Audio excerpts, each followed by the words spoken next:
So ayan, start na naman. Ayan. Dito guys, alam nyo, sabi ko sa inyo, kapag may ilaw, may liwanag. Ay, Diyos ko Lord. Diyos ko Lord daw, sabi ng kasama ko.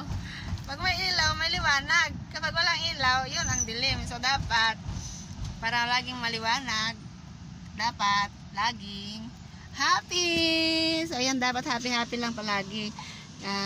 Forget yung mga bagay na alam mong negative sign sa buhay mo. Iwasan nyo mo ngayon. Kung may mga taong alam mo na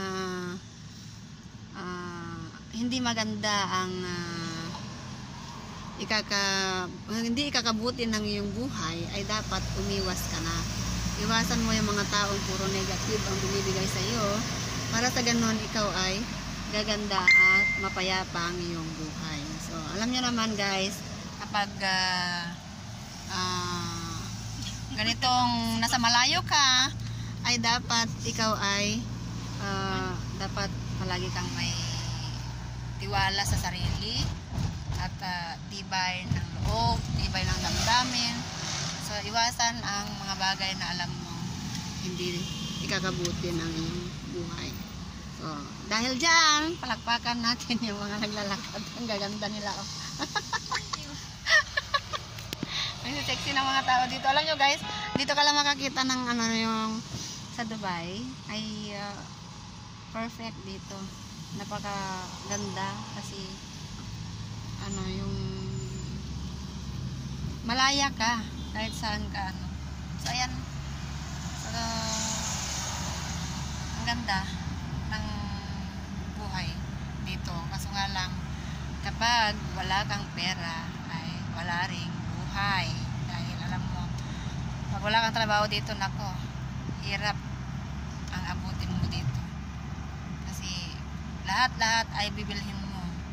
Bili ka ng tubig, pagkain mo, lahat-lahat. Yung kahit yung basura mo doon sa kung saan ka nakatira ay papabayaran ka.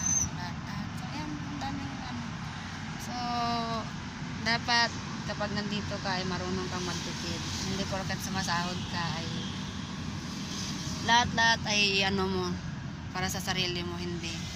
Kung alam mong may obligasyon ka sa Pilipinas, ay dapat unahin mo yung mga bagay na alam mong dapat.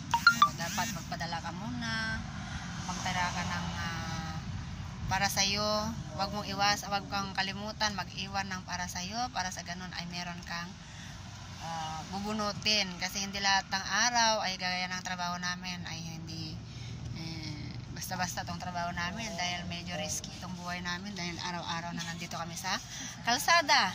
At araw-araw na, ayan, pa iba't ibang bahay yung mga napupuntahan namin, iba't ibang mga buildings, like hotels, ganyan. So, mahirap.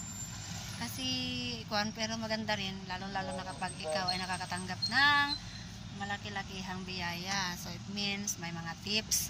So, kapag wala kang tip, ay nga. So, dapat ganda-gandahan mo ang trabaho mo.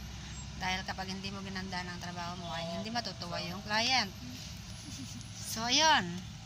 Itong mga kasama ko, tinatawanan nila ako kasi akala nila nagdadaldal lang ako na walang kwenta itong sinasabi ko. Oo nga naman, wala namang kwenta itong sinasabi ko talaga, as in.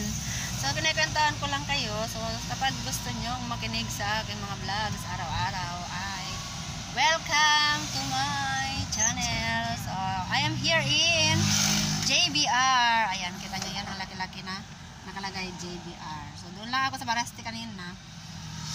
Doon kasi kami laging nagtatambay sa May Barasti. So, alam nyo doon sa May Barasti, guys. Alam nyo na. Ayan. This is JBR. So, ayan. Medyo yung cellphone ko kasi aninag ng ilaw. So, dito ako sa Habtoor Grand Resort. Ayan. Trident Grand Residence. Ayan. Dito lang naman kami paikot-ikot lahat-lahat. JBR, JLT. So, ayan.